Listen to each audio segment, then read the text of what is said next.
This is Morbius the Living Vampire. He's an ethically questionable biochemist, a Nobel Prize winner, and a fan of straight-up glurpin' human blood. And he's poised to be the next big star in Sony's Marvel Universe.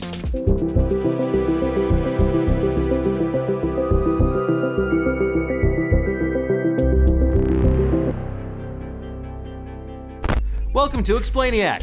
I'm Dan Casey, and today we're going to explore the comic book history of Morbius the Living Vampire.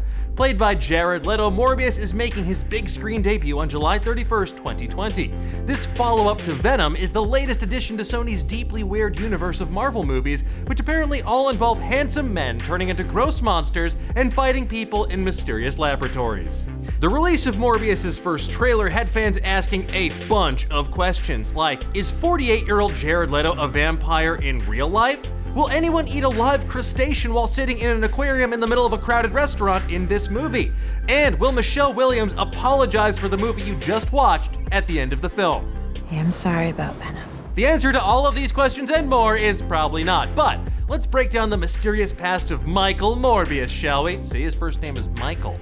Created by Roy Thomas and Gil Kane, Morbius made his comic book debut in October 1971's The Amazing Spider-Man number 101.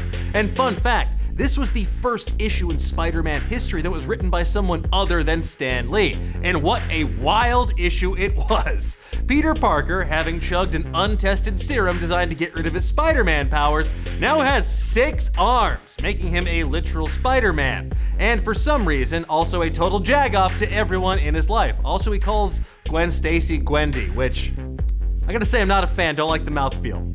After a phone call to his mentor turned nemesis, Dr. Kurt Connors, aka the Lizard, or I don't know, however you want to call it, he's a lizard boy. Spidey takes refuge in a spooky-looking Long Island beach house owned by Connors. Now, unfortunately for Spidey, he isn't the only one who's trying to get away from it all and seek refuge from society there. After murdering a whole bunch of dudes on a ship for their sweet, sweet neck blood, Morbius, who kinda looks like if Michael Jackson, Orochimaru, and Voldemort had a baby, takes a nap in this seriously terrifying beach house. And if you think that sounds mean, well, you're right, but imagine how actor Jack Palance felt since they actually used his likeness as a model for Morbius, according to artist Gil Kane. Sorry, Jack, you're a straight uggo. Now this leads to a knockdown, drag-out fight with a sleepy Spider-Man who's been awake for 48 hours straight because he's trying to perfect an anti-extra arm serum. I mean, who needs all that arm? Morbius kicks Spidey's ass 6 ways from Sunday until Doc Connors appears but accidentally turns into the Lizard, then gets his ass kicked too. Morbius escapes the house into the night, but Spidey managed to slip one of his patented spider tracers on this vamoosing vampire. And this is actually, and this is really cool, this is actually one of the most effective ways to find a vampire in the Marvel Universe, and I can prove it. Let me explain. Now you may recognize the spider tracer as the device from the infamous panel from Spidey Super Stories number 22, in which Spider-Man places a spider tracer on a hamburger. I know, it seems dumb, right? Well, watch this scene from Dracula, Sovereign of the Damned, the 1980 anime adaptation of Marvel's Tomb of Dracula. And what's that you see? Oh, that's right, Dracula eating a mother-flippin' hamburger. You know, that old way to find a Dracula. But as we learn, Michael Morbius was not always a messy bitch who loves blood and drama. He used to be a Nobel Prize-winning scientist with a rare blood disease that was actually tearing his blood cells apart. So desperate to cure himself, he tried to combine vampire bat extract and electricity to perform a highly experimental procedure on himself, prefaced by maybe the single dumbest rhetorical question of all time. For what side effect could possibly be worse than death? Yeah. Okay, buddy, good one. Now, obviously, this procedure worked out about as well as my attempts to consult Kyle Hill on literally anything. Now, somehow, the procedure, which was conducted aboard a boat, transformed not only his body into that of a muscle-bound murder monster, but also his clothes into a tastefully Dracula-esque black jumpsuit with a red mini-cape. So pale-faced, red-eyed, and straight-up horny for blood, Morbius accidentally murdered his friend and assistant Nikos, and then jumped in the ocean before he succumbed to his temptation again, so he wouldn't turn his lady love Martine into a human Capri Sun. Now, overcome with sadness, Morbius tried to drown himself, but his will to live was just too damn strong, and soon he clawed his way aboard that other murder boat I mentioned earlier in the episode.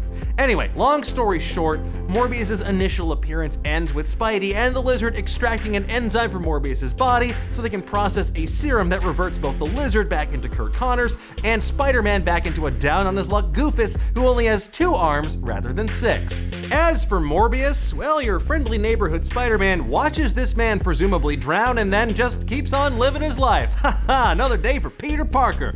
Better take some pictures and pay my rent. Haha, dead man. But as you've probably already guessed, rumors of Morbius's demise were greatly exaggerated. That's because Morbius's unique form of pseudo-vampirism gives him all manner of superhuman abilities. According to the official handbook of the Marvel Universe, Morbius can lift nearly 1,500 pounds. He also possesses super speed, incredible stamina, heightened senses, an advanced healing factor, deadly fangs and claws, and much more. Morbius isn't a supernatural vampire though, which means he's immune to religious iconography and garlic bread, or whatever they use to kill Draculas nowadays. But he does need to chug blood so he can sustain himself. Also, sunlight doesn't cause him to spontaneously combust like some Spinal Tap drummer, but he is very sensitive to it, so... Wait, am I a vampire? Also, like classical vampires, Morbius can mesmerize people into following his commands, and he can turn other people into pseudo-vampires like himself. These pseudo-vampires can be cured with a serum of Morbius's devising, though, but if they take a fatal blow, guess what? They're gonna be a big ol' pile of dust. Get the vacuum, their arch nemesis. Now, over the years, Morbius has straddled the line between good and evil, mainly falling into the anti-hero category, or a tragic villain. While searching for a cure for his condition, he's battled the likes of Spider-Man, the Fantastic Four, and the X-Men. Mostly though, Morbius just spends his days trying to drink Spider-Man's blood because those sweet, sweet Parker platelets temporarily cure old Morbius vampirism. Now, as you may have guessed, Morbius also has a deep-seated rivalry with Blade, given that the former is a vampire and the latter is a vampire hunter. Now, this played out primarily in Marvel's 1970 horror anthology Adventure into Fear, but it laid the groundwork for a feud that would last until this day. He also has teamed up in the past with the likes of Doctor Strange, Ghost Rider, Dr. Voodoo, and many more, so he can help defeat all manner of supernatural threats, true vampires, and other mysterious monsters. Morbius was actually hand-picked to become a member of the Midnight Suns, which were intended to be Earth's first line of defense from occult threats. But the real question on everyone's mind, admit it Kevin, you're thinking about this, is will Mahershala Ali, who was cast as Blade, cross paths with Jared Leto's Morbius in the Marvel Cinematic Universe? Well, the answer is unclear. The first Morbius trailer revealed Michael Keaton's Adrian Toomes, aka the Vulture, which seems to suggest that this movie takes place in the MCU. But there's also that Raimi-verse, PS4-verse poster on the wall, which makes things a little bit muddier. For more on what exactly that means, please check out this recent episode of Nerdist News, which we're going to put a link to in the description below. But like anything in Sony's Marvel Universe, it's going to exist primarily in its own weird corner of the world first and foremost, and then it could potentially tease a connection to the wider world of superhero storytelling, unless massive box office returns finally convince Kevin Feige to greenlight the grossest crossover of all time.